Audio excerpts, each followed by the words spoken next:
పరిష్కార వేదిక 144 సెక్షన్ తలపిస్తూ ఉంది. కర్నూలు జిల్లా నలుమూలల నుంచి తమ సమస్యల పరిష్కారం కొరకు కర్నూలు కలెక్టర్ దృష్టికి తీసుకువెళ్లేందుకు వచ్చే అర్జీదారులు తీవ్ర ఇబ్బందులు పడుతూ ఉన్నారు. అర్జీదారులు తెచ్చుకున్న సమస్యల పత్రాన్ని ఆన్లైన్ చేసుకుని కలెక్టర్కు సమస్యల పత్రాన్ని క్యూ లైన్లో నిలబెట్టడం, తాగునీరు లేకపోవడం, అర్జీదారులు నిలబడిన చోట ఫ్యాన్లు లేకపోవడం వంటి సమస్యలతో ఇబ్బందులు పడుతూ ఉన్నారని 144 సెక్షన్ తలపిస్తూ ఉందని అధికార పార్టీ వ్యవస్థాపకుడు మోలింటి సుదర్శన్ ఆవేదన వ్యక్తం చేశారు. ఈరోజు కర్నూలు కలెక్టర్ కార్యాలయంలో జరుగుతున్న ప్రజా సమస్యల పరిష్కార వేదికకు ఆయన పాల్గొని సమస్యలను విలేకరులకు మోలింటి సుదర్శన్ వివరించారు. మినిమం నీటి వసతి కల్పించాలి, మరియు వాళ్ళని ఏదైనా కూడా అవసరమైతే భోజన వసతి కల్పించాలి.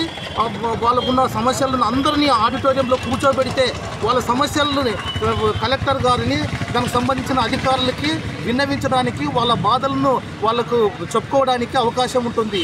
ఆ అవకాశం లేకున్నట్లు నిలబడినట్లు పోలీసులు వెంటనే రిప్రజెంటేషన్ ఇవ్వాలా, వెళ్ళిపోవాలా, ఈ విధంగా ప్రెజర్గా ఉంటుంది. ఎవరిని లోపలికి పంపించడం లేదు. అక్కడ పరిసర ప్రాంతాలలో ఎవరైనా కానీ నిలబడినా కూడా వాళ్ళందరూ పంపించేస్తున్నారు. 144 సెక్షన్ని తలపించే విధంగా ప్రజా సమస్యల వేదిక జరగబోతుంది. ఇది మంచి పద్ధతి కాదు. ఒక సరళీకృత విధానంలో ఉండాలా, ప్రజల పరిస్థితులని విన్నవించుకునేటట్లు ఉండాలా, వాటి సమస్యలను పరిష్కరించేటట్లు ఉండాలా. 2019 నుంచి 24 వరకు సమస్యల పరిష్కారం ఏమాత్రం సరిగా కాలేదు. ఇప్పుడు కూడా అదే ఈ పరిస్థితులు అయితే మాత్రం ఏ విధంగా పరిష్కారం కావు. ముఖ్యంగా ల్యాండ్ సమస్యలు అయితే ఏ సమస్యలు పరిష్కారం లేదు గత 5 సంవత్సరాలలో.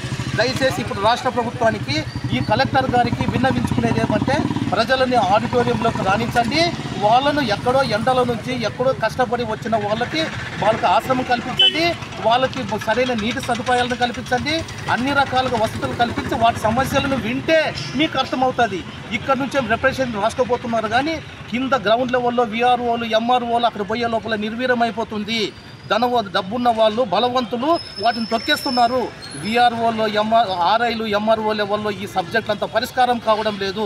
వీటికి ఒక ప్రత్యేక విధానాన్ని అవలంబించి ఖచ్చితంగా సమస్యల పరిష్కారం వైపు ఆలోచిస్తుందని ఈ కలెక్టర్ గారిని, ఈ ప్రభుత్వాన్ని ఈ కర్నూలు జిల్లా స్థాయిలోనే కాదు రాష్ట్ర స్థాయిలో